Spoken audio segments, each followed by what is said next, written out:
Salut à vous, bienvenue sur Critique Canapé, je suis Mickaël et voici Germain. Voilà. Et donc nous allons parler de la deuxième partie de la critique de Kingdom. Nous sommes toujours sur le premier arc, n'est-ce pas, C'est Germain? bien ça, oui. Et donc nous avons vu un premier, comment est-ce qu'on peut appeler ça, cycle narratif, hein, c'est-à-dire une partie de l'histoire, quelque chose commence, ça monte à un climax et puis ça descend, et ensuite on va voir le deuxième cycle. C'est ça, le deuxième cycle, on va appeler ça comme ça. C'est ça, deuxième cycle narratif, on vient de l'inventer. Ouais. C'est déjà copyrighté, donc c'est pas la peine de courir vers la SABAM ou la SACEM, etc. C'est déjà fait. Quoique, vous pouvez toujours essayer de le faire privé pour le monde, peut-être qu'aux États-Unis, un truc comme ça. Donc, Ça, tu as ton ordinateur ici. ouais. Vas-y, On va dire ça. vas-y. Donc, bah maintenant c'est trop tard. C'est trop tard. Donc, qu'est-ce qu'on racontait? Oui, donc c'est la critique de Kingdom. Donc, d'abord, partie sans spoil, hein, c'est-à-dire une critique, enfin, un petit résumé.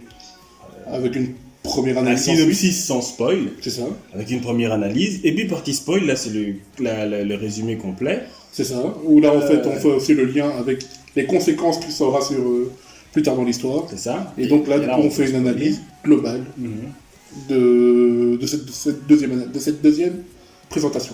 Voilà. Donc, voilà la structure. Donc, première partie, petit synopsis sans spoil. Hein.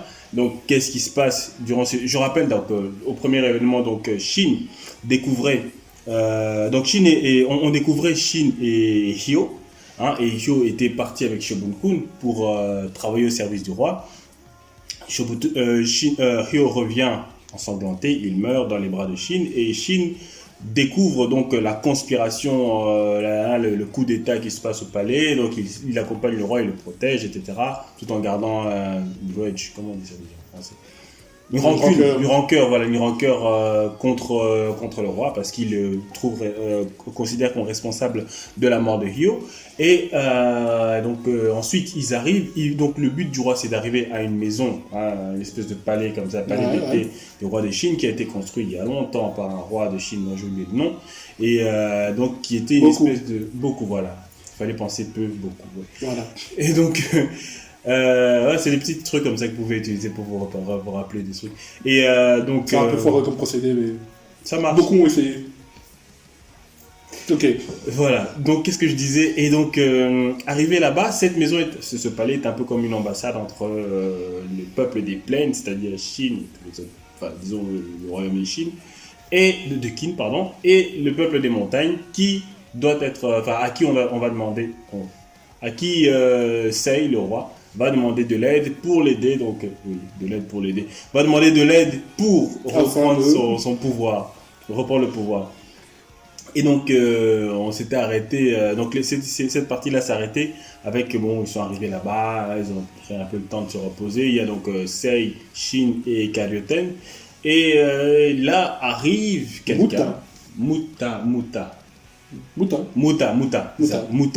donc qui est en fait de son état un assassin. C'est ça, un assassin. Envoyé en fait par le frère du roi. Sekyu. Afin d'être justement éliminer le roi et légitimer son propre pouvoir. Et donc en fait c'est là où nous étions restés. Et s'en suivra donc du coup un rapide combat entre Muta et Shin. Et ce combat est très très très important, comme me l'a signalé dernièrement Mickaël, parce que ce combat en fait est le premier combat conscient de Shin, un combat où il n'est pas simplement porté par la colère. C'est la première fois qu'il est dans une situation de combat où, en fait, ce qu'il y a, c'est qu'il est dans une situation relativement rationnelle. Et donc, du coup, ce qu'il y a, c'est que certains désavantages que lui avait procuré la colère ne sont plus présents dans ce combat-là. Et donc, du coup, c'est un peu, en réalité, son premier vrai combat auquel on assiste à ce moment-là. Voilà, c'est là qu'il est confronté pour la première fois aussi à la peur lors d'un combat, parce qu'il faut rappeler que les combats qu'il a eu avant, c'était plutôt des entraînements avec Hyo, et que les combats qu'il a eu après, les vrais combats à mort, il était tellement en colère que, comme tu l'as si bien dit, il ne pouvait pas ressentir de la peur, il était drivé, fuelé par la colère. Drivé, fuelé. On va me confondre avec Jean-Claude Van Damme. C'était un peu en mode Van Damme, c'est ça. Donc il était conduit, il était alimenté, carburé. Habité par la colère. C'est ça, habité par la colère. Et donc, la colère a armé son bras et il a pourfendu ainsi les assassins du roi. Ça change vite avec lui, hein. Il passe du mode Van Damme au mode Baudelaire en 2 secondes, donc faites pas attention. Et après, on passera à Louis XIV, etc. C'est ça, Il y a un peu de tout. Il faut quand même rester compréhensible, à mon avis, mais D'accord. pas gagné. Tu es en train de les traiter de... Non, je dis que le français de Louis XIV, même moi je le comprends pas, donc bon, je sais pas, peut-être. Mais je pense qu'il faut respecter nos auditeurs. Je pense qu'il y a, il y a moi, je les pense tout à fait gens bien. qui ont lu Baudelaire, qui ont lu machin. Ouais, mais jusque-là, c'est du français normal. Je sais que vous êtes deux, mais on vous respecte quand même. On a en tout cas beaucoup de respect pour ces gars-là. Voilà, oui, ouais. Bon, donc un peu de sérieux. Donc ça c'est la chose donc face à laquelle Shin va être confronté. Donc ce combat à mort, c'est pas le premier, mais c'est celui où il a moins de colère, donc il est pleinement lui-même et donc il sent réellement le danger. Et il y a aussi évidemment dans cet épisode, il est toujours recherché, enfin ils sont toujours recherchés, ça il est toujours recherché par les troupes de CQ qui donc sont dans la forêt autour de ce palais et qui arrivent donc, qui doivent le trouver, les tuer. Et à côté de ça, bon, ça commence à entrer, on risque d'entrer un peu dans le spoil, mais bon, donc l'idée, pour faire un résumé, c'est que Sei est là, et il attend l'arrivée de Shogun Kun, pour ensuite ensemble aller voir le roi de la montagne. Dans ce cadre-là, je vais quand même revenir un peu plus sur les détails du combat, parce qu'en fait, il y a certaines évolutions dans le combat qui sont ceci intéressantes. Elles permettent en fait de voir comment est-ce que justement les qualités de guerrier de Shin mûrissent au fur et à mesure que le combat avance.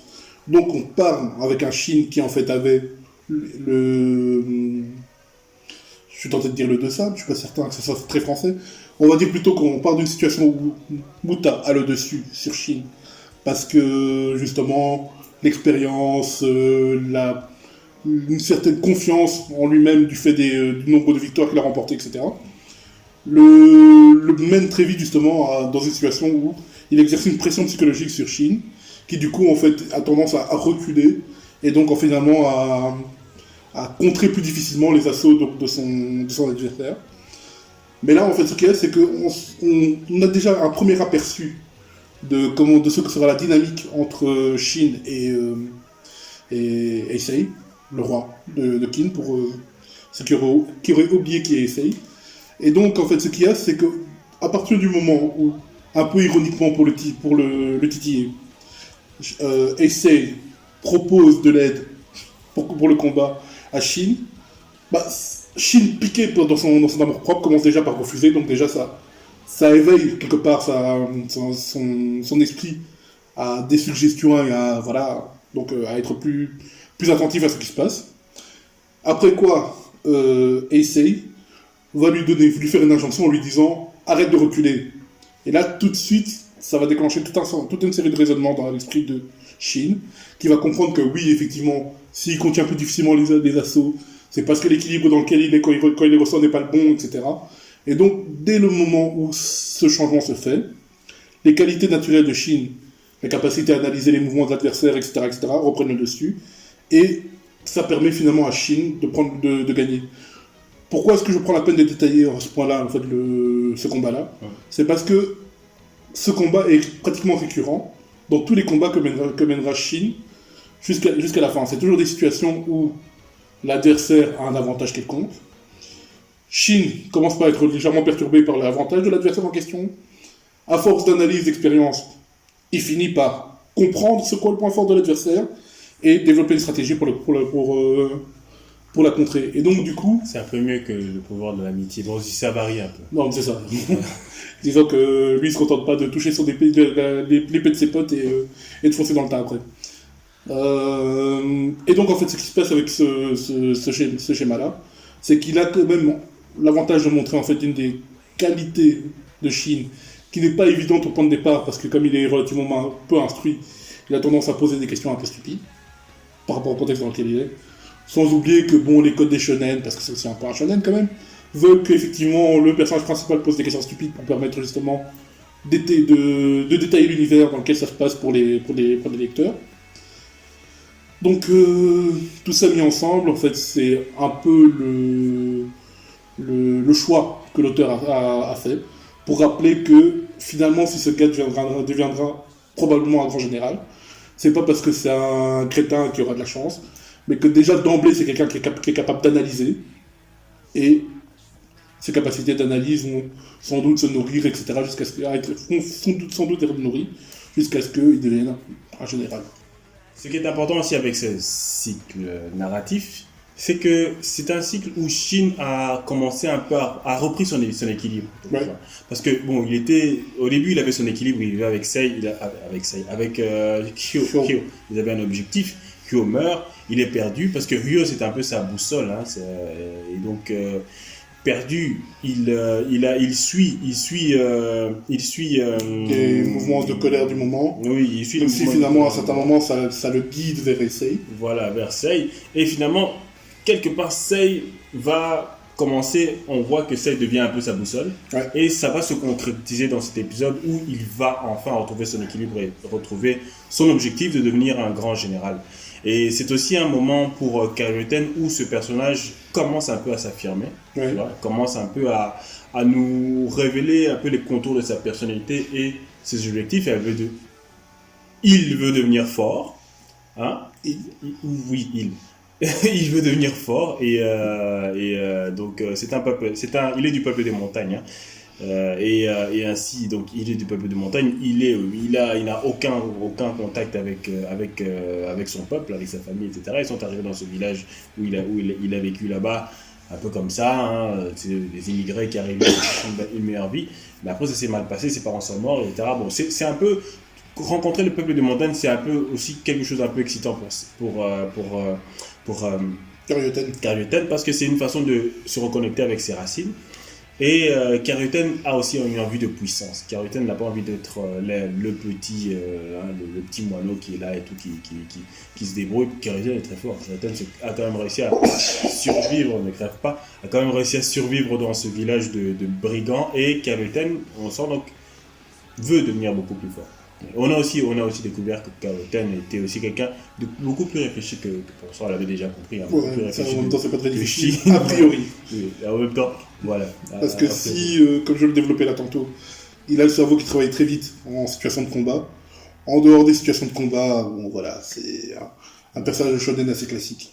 Voilà, c'est un genre de Naruto. C'est ça, en fait. Parce que Naruto était très similaire, hein. Lui aussi, situation de combat, il pouvait réfléchir très vite, mais sortir des situations de combat, voilà. On peut dire que Sangoku était un peu comme ça aussi. Oui, En dehors des situations de caractéristique. combat, c'est un imbécile. C'est une caractéristique du Oui, shonen, en fait. voilà, c'est voilà la caractéristique. C'est une caractéristique, est-ce que tu dirais que c'est une caractéristique qui est née de Dragon Ball Z vraiment, ou alors ça se voyait avant? La question difficile. peut se poser parce qu'en fait, finalement, qu'est-ce qu'on connaît des shonen avant Dragon Ball Z? On connaît Saint Seiya. Et dans Saint Seiya, finalement, les rôles étaient distribués de manière telle. Enfin, il y avait tellement de personnages qui étaient quasi personnages principaux que finalement, si Seiya effectivement avait ce côté je suis un imbécile en dehors du champ de bataille, bah, il y avait des Iki pour compenser, puis il y avait des yogas qui étaient des émotifs un peu glacés comme ça. Donc émotif dans le sens où bon voilà il y avait cette obsession de maman et puis mais en même temps très très froid comme ça au premier contact quand un peu porc épique, on avait du mal à pouvoir se lier à lui, donc c'est encore un style un peu différent. Puis il y avait Shun aussi qui était un peu différent, donc bon voilà donc C'est arrêté un peu le seul faut imbécile. vraiment- Le seul imbécile en dehors des. non parce que Shun pouvait en être un parfois donc Shun, c'était de la naïveté surtout. Oui, on peut. ouais, bon.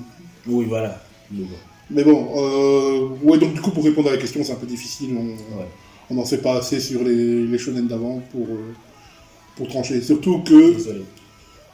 quoi que non, je vais nuancer, c'est peut-être une particularité des shonen de combat, genre arts martiaux. Ouais. Parce que si on compare avec des shonen du type Gundam, etc., la nécessité qu'un des personnages soit un imbécile est moins présente. Ouais, du tout. Mais ça n'empêche qu'ils arrivent quand même dans Gundam que ce soit dans Double Zero, Seed et compagnie, ils arrivent quand même à te présenter l'univers. Ouais, mais eux, ils trichent, ils utilisent la technique classique, ils trichent un peu, ils utilisent la technique classique de la voix off. Tu vois ce que je veux dire? Il y a aussi ça. Quitte à même carrément parfois faire des épisodes documentaires qui sont censés expliquer la situation donc, du conflit. Et donc du coup ça devient plus... Bon, on a plus besoin de l'imbécile, mais du personnage imbécile, mais c'est moins naturel aussi, ça s'inscrit pas naturellement dans l'arc narratif du manga, quoi. Ouais. Donc c'est un choix, et donc voilà. C'est un choix quand même. Voilà. Bon, je crois qu'on a fini avec la partie sans spoil et l'analyse. Et donc on peut y aller avec la critique de la partie sans spoil. Donc attention, alerte spoil, si vous n'avez pas déjà vu. La critique de la partie sans spoil. Ah oui, bon, on est en train de la faire. Mais bon, allez-y. Mais bon, oui. Clôture, allez.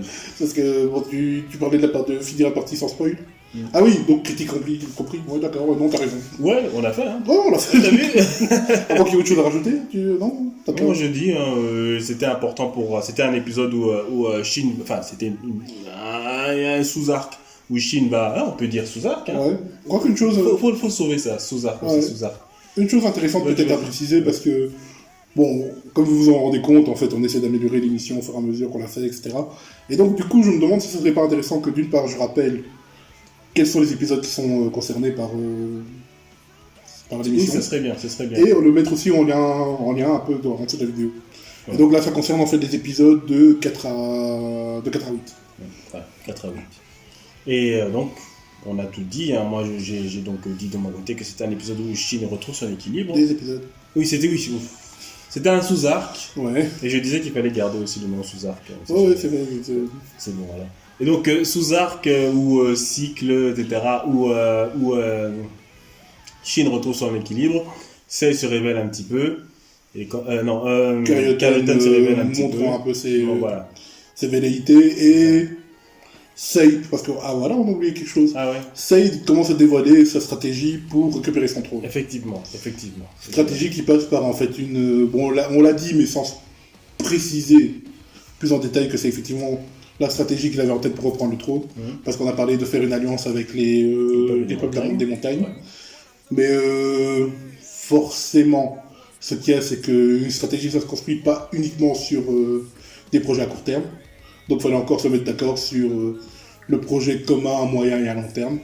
Et c'est là que du coup, effectivement, Sei nous annonce pour la première fois, et c'est important, son grand projet final, celui pour lequel il sera...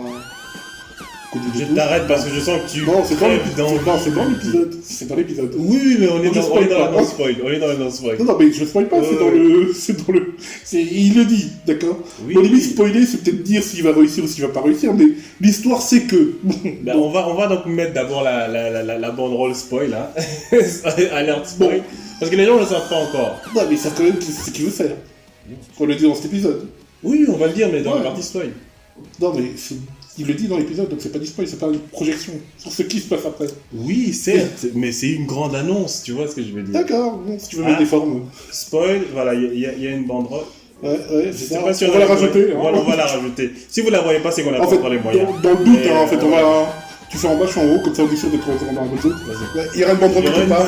Ici qui dira spoil. C'est ça, quoi. Voilà, on sait pas encore où, mais on verra au pif avec le montage. C'est ça, quoi. Bon, donc partie spoil, ça commence, et voilà, hein, le bouton rouge, il n'y a pas de bouton rouge de spoil, tant pis. Donc, allons-y. Ok. À un certain moment dans l'histoire, Sei va mourir. Voilà, fin de l'histoire. Bon, on peut tout ranger. C'est ça, quoi. Je m'en vais alors. En même temps, vu que le personnage date d'il y a 2000 ans, je crois. Enfin, plus de 2000 ans, je suppose que tout le monde s'en doute. Mais donc, en fait, la situation, c'est celle-ci, c'est qu'il annonce quel est son grand projet. Et en fait, son grand projet, ça sera de réunir la Chine. Parce qu'en fait, je présume qu'on l'avait expliqué déjà dans l'épisode précédent. Oui, c'est vrai que, bon, quelque part, si vous savez que c'est Qin Shi Huang, ben oui, forcément, donc, voilà. C'est celui qui va réunir la Chine. Et donc, l'idée, c'est que... Vrai faux spoil, en fait, quelque part. Ça, mais tout le monde n'a peut-être pas été sur Wikipédia. En plus, bon, comme il brouille les pistes avec les noms japonais aussi, faut encore faire le lien entre Heisei et le roi en question, que l'on connaît en général sous son nom chinois. Qin Shi Huang. C'est ça. Qui veut dire le premier empereur de Chine. Exactement. Et donc, tout ça pour dire quoi? Que oui, donc effectivement, pour convaincre le peuple des montagnes, il va devoir justement mettre en avant son projet, au final, de réunir la Chine. Et vu que le roi de la montagne trouve un intérêt dans cela, puisque lui, son souci, c'est que, étant montagnard, leur problème, c'est le manque d'espace. Donc du coup, un royaume plus grand, ça implique de plus grands espaces, et donc une solution au problème de ressources auxquels sont confrontés en fait les peuples des montagnes. Et donc du coup, c'est tout le monde pour eux. Et quand on est dans la partie spoil, les effets donc de ce choix vont se... Parce que notre ami Hara prend vraiment tout son temps avant de faire cette ramification. Et donc le premier effet directement lié à Yontawa, Yontawa qui est le qui est le roi de la montagne, se fera ressentir durant la guerre contre Zhao qu'il y aura. Ça fait partie vraiment des tout derniers développements qu'il y a eu dans l'histoire, dans le manga. Donc pour vous montrer comment est-ce que c'est loin, c'est probablement un truc qui devrait arriver dans 2 ou 3 ans après ce qu'on est en train de présenter, ce qu'on est en train de présenter pour l'instant. Et en fait, ce qui se passe, c'est que elle aura la possibilité d'aller se battre à Zhao. À Zhao, elle y rencontrera les ancêtres de son peuple. Et du coup, en fait, ce qu'il y a, c'est qu'in fine, elle réussira à convaincre les ancêtres de son peuple de s'allier à elle. Et donc, du coup, effectivement, le peuple des montagnes va prendre de l'ampleur et les territoires du peuple des montagnes, mais donc, je veux dire, spécifiquement du peuple des montagnes, va aussi s'étendre. Bon, ça, vous allez devoir attendre des centaines de chapitres avant d'arriver là. C'est ça. C'est quelque part vers les 600. Donc ne nous en veuillez pas pour ce spoil-là, parce que de toute façon, le temps d'arriver là-bas, vous aurez oublié, donc il n'y a pas de souci. Et donc, pour résumer l'histoire, c'est ça. Hein. Donc finalement... Pour la petite histoire, l'émission est sponsorisée par Covid-19, c'est pour ça que... Voilà. C'est pour ça, oui, on fait un peu la promo. Vas-y, tous un peu. Ouais, non, j'ai du mal à le faire sur commande. Bon, tu vois... Enfin, disons, j'en ai fait 3 ou 4 sur commande là tout de suite pour les besoins de la pub, mais là j'ai un peu du mal. On doit payer les factures aussi, tu vois. Mais on avait dit 5. Ouais, non, mais d'ici la fin de l'émission, je crois que j'y arrive. Ça va, ok. Désolé, monsieur Covid. On va faire le quota. D'accord. Donc, qu'est-ce qu'on disait? Donc, pour résumer rapidement, donc ils sont là, tous ces gens-là, dans ce palais, hein, c'est-à-dire Sei, Shin, Kajuten et Muta qui arrive donc pour les affronter. Shin va réussir à battre Muta. Et ensuite, Shogun Kun arrive finalement avec quelques troupes en renfort. C'est là que tout le monde va ensemble en direction du palais de Yontawa, qui est le roi de la montagne. Voilà. Et donc, en fait, ça c'est un peu pour rappeler ce qui, le cheminement. Oui, rapidement. Mais le clou en fait de cet arc, si on retire le combat de Muta, c'est justement l'échange qu'il y aura en fait entre le roi Yontawa et le roi de Kin. Oui, le roi Yontawa, Sei et Shin. Oui. Et qui en fait quelque part est le reflet des différentes questions, idéologies qui s'affrontent en fait dans une situation complexe comme celle du conflit entre les 7 pays qui sont en train de se battre là dans l'histoire. Et il y a certaines questions qui, je trouve, méritent d'être exposées et d'être développées. Notamment, en fait, à un certain moment, une des questions qui se pose, c'est celle de la rancœur. Parce que forcément, si des gens se tapent dessus pendant 300, 400 ans, bah ça implique beaucoup de rancœur, beaucoup de malaise. Je vais juste résumer, que les gens ne soient pas perdus. La rancœur dont parle Germain, c'est la rancœur entre le peuple des montagnes et le peuple de Kin. Parce qu'il faut savoir qu'il y a 300 ans, quand le roi Boku travaille, c'est quoi le truc pour se rappeler de son nom? Beaucoup, c'est ça. Énormément de travail, etc. Énormément. Donc quand le roi Boku de Chine, 300 ans avant, crée cette alliance avec le peuple des montagnes, l'idée de l'alliance, c'est bon, ça y est, on va arrêter de se taper sur la gueule et on va devenir potes. Et finalement, des gens des montagnes viennent s'installer dans les plaines à Kin, parce que, comme on vous l'a rappelé, ils ont un problème d'espace. Ouais. Et là, malheureusement, bon, c'est pas parce que le roi est d'accord avec ça, que la population l'est. Du coup, il y a évidemment du bullying, des brimades, Les brimades, c'est ça, ouais. de la xénophobie, machin, etc. Ce qui fait que ces gens-là retournent dans leur montagne et il se crée une espèce de rancœur, entre ce peuple des montagnes et le peuple des Kings. Ce qui fait que Le premier a eu l'impression que le deuxième les a trompés. tout à fait. Ce qui fait que quand Sei, le roi de Qin, et sa troupe arrivent dans le palais, à la base, si on les accueille là-bas, c'est pour les juger et les tuer. C'est pas vraiment pour faire Enfin, la c'est pour les juger et éventuellement, s'ils sont condamnés, les tuer. Voilà, c'est pas vraiment pour faire une alliance. Donc l'idée, la difficulté là, c'est encore les convaincre. Écoutez, oui, on a merdé, mais voilà, on a peut-être quelque chose de mieux à vous proposer, etc. Hein, c'est ça qui est le climax en fait de Ok. cet épisode. Bon, du coup, j'en reviens donc à l'analyse plus générale. Parce que si c'est introduit de la manière de laquelle Michael vient de le dire, la problématique reste en fait vraie, même dans le monde réel. C'est-à-dire que quand il faut, par exemple, comme en Afrique du Sud, créer une nation arc-en-ciel, bon, on peut discuter pour voir si ça a marché ou pas, entre des anciens de l'apartheid et des Noirs autochtones, entre lesquels beaucoup de rancœurs se sont installées parce qu'à cause des injustices faites par les uns sur les autres, bah, à un certain moment, la question du oui, mais comment est-ce qu'on compose avec la rancœur? Comment est-ce qu'on compose avec le souvenir de nos ancêtres qui ont été malmenés, maltraités, etc. La question se pose et je trouve que une réponse intéressante qui est donnée justement dans l'épisode et qui donne matière à réfléchir, c'est qu'à un certain moment, en fait, il propose, Shin, de dépasser justement cette idée de la rancœur, la douleur, etc., pour plus se focaliser sur, finalement, qu'est-ce qu'il y avait chez ses ancêtres qui faisait que on les aimait, on les admirait, et que jusqu'à aujourd'hui, on porte leurs souvenirs, leurs souvenirs. C'est probablement les rêves, les ambitions et les actes qu'ils ont posés. Et donc, est-ce qu'il n'est pas plus intéressant au jour d'aujourd'hui d'essayer de continuer de concrétiser, d'être dans la continuité de ce qu'ils essayaient de réaliser, plutôt que d'être dans le souvenir et la rancœur. Et donc, la réponse évidemment qu'ils apportent dans le dessin animé, parce que c'est un shonen et que c'est sans doute plus facile de donner cette réponse-là dans un shonen que dans le monde réel, c'est effectivement que oui, il faut se concentrer sur le projet et pas sur le souvenir. Et donc, du coup, ça suffit à créer le mouvement qui va unir le peuple de la montagne avec le peuple, avec Ace et sa troupe. Donc voilà. Créer le mouvement et pas le souvenir, c'est qu'il y a quelque chose de très intéressant qui pourrait être une leçon en fait.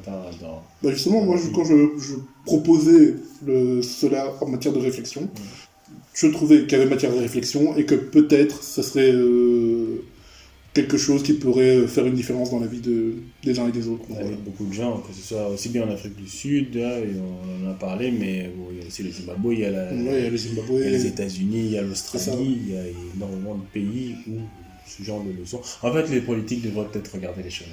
C'est ça. Voilà. Et moi, je dis que les peuples aussi devraient peut-être regarder les shonen parce que par moment, il y a des idées là-dedans qui peuvent aider à structurer et à focaliser l'énergie des mouvements contestataires, voire des mouvements révolutionnaires. Mais bon, ça, on va pas le dire trop fort parce que on risque d'être rayé. Voilà. YouTube, on n'a rien dit. Hein, on n'a rien dit. C'était une blague. Voilà. Révolution, c'est pas ce que c'est. Enfin, je crois que c'est le truc donc, quand la planète tourne en révolution. Exactement. C'est ça. Au-delà de ça, on connaît pas. Donc, D'ailleurs, voilà. bon, je crois que c'est un truc que tout le monde a déjà dit, mais la révolution, finalement, c'est quelque part revenir. Ouais, c'est un peu complet. Donc, moi, je dis vive les révolutions. Hein. Voilà. C'est le retour au statu quo. Ça change pas grand-chose, en fait. C'est ça. C'est le retour au statu quo. Voilà. On aurait dit peut-être un renversement, etc. Ouais, bah, t'en commences pas à définir ça correctement. YouTube va nous taper dessus. Pardon, Voilà. j'ai rien dit. Et aussi, c'est pas bon pour notre sponsor aussi. Oui, c'est ça. Pas... En même temps, Covid, je crois que bon, que les gens meurent avec des balles ou qu'ils meurent ailleurs. Autrement, ouais, c'est vrai. C'est la même chose pour Covid. C'est vrai. Oui, voilà. Donc, on a parlé de ça. On a parlé donc du grand message hein, qu'il y a derrière. Hein, ce message. C'est pour ça que les mangas sont un univers si magnifique, etc. Finalement, il y a des bêtises comme Beyblade. Bon, les fans de Beyblade, excusez-moi. Mais... hein, Là, tu vas te fâcher avec des sponsors aussi. Les producteurs de Beyblade, excusez-nous, c'est un jouet absolument magnifique. Oui, mais bon, si vous pouviez le vendre avec un manga un peu plus intelligent, voilà. éventuellement, hein, je suis sûr que ça, vous y gagnerez aussi. Hein, C'est vrai, c'est vrai. Et si vous cherchez des sponsors, on n'est pas cher. Pardon. Si vous cherchez des gens pour faire de la pub pour Beyblade, Oui, c'est ça, oui, voilà, oui. On tient à vous rappeler qu'on vous avait annoncé qu'il y aurait des émissions mercenariat, hein, où on essaiera de défendre l'indéfendable. L'indéfendable. Et Beyblade peut être par exemple un exemple de ce qu'on pourrait essayer de Parfaitement, défendre. parfaitement. Donc, contre un petit billet, évidemment, ça se fait. D'abord, ça. Les mercenaires, ça ne travaille jamais gratuitement. Exactement. On n'est pas chez les bisounours. C'est ça, exactement. Donc, ça serait difficile à défendre comme manga, bisounours. non, Parce que le nounours, il est un banal, enfin, à part les petits cœurs dessinés sur le ventre, bon, et franchement, point de vue marketing, c'est une horreur. Je sais qu'on peut trouver. Non, parce que derrière ce cœur, derrière ce nom bisounours, on peut trouver. De quelque l'amour. chose, non, une vérité métaphysique. Oui, l'amour. Oui, l'amour. C'est une réalité Quelque part, métaphysique et transcendante. l'amour qui transcende tout ça. Ouais, c'est ça. Et qui transforme le mauvais en bon. Exactement. Ouais, mais ça. la forme du cœur, quand tu regardes bien. Qui n'est pas la forme du cœur en réalité. Mais... Oui, c'est un cœur. Oui, non, c'est pas la vraie forme du cœur. Mais quand tu regardes, bon, je sais qu'on dit grâce, mais de toute façon, on a fini l'analyse de Kingdom. Ouais, je crois. Voilà, foutons le bordel alors. Vous pouvez couper la vidéo là, c'est terminé. C'est ça. En fait, en général, on c'est spécialiste du voilà, exactement. de bordel, donc. Voilà, mais quand tu regardes un peu la forme du cœur là, Ouais, c'est ça. ça, il y a une pointe là, et t'as une pointe en bas, Ouais, quelque part. Ces deux pointes qui pointent vers le bas, ouais. elles nous ramènent vers la terre, quelque part. Tu vois. Moi, j'aurais dit que c'est un symbole de la médiocrité du manga en question, mais. Oui, non. Continue. Mais plus que ça, tu vois. Ouais, d'accord. Elle nous ramène vers la terre. Et qu'est-ce que c'est la terre finalement? C'est la vie. La terre, c'est ce qui fait tout pousser, tu vois ce que je veux dire. D'accord. Et les pointes, les espèces de machins ici du cœur, ça pointe vers le haut. Tu vois, c'est quelque part, en fait, la vie qui naît du sol et qui remonte, etc. Ouais. Et quelque part, ce symbole de l'amour n'a pas été choisi pour rien. C'est parce qu'il est là pour donner la vie. Et ça, c'est beau. Putain! Ouais. Non, arrêtons-nous là. Moi, tout ce que j'ai à dire. J'ai pas dit putain, excusez-moi, il y a peut-être des enfants.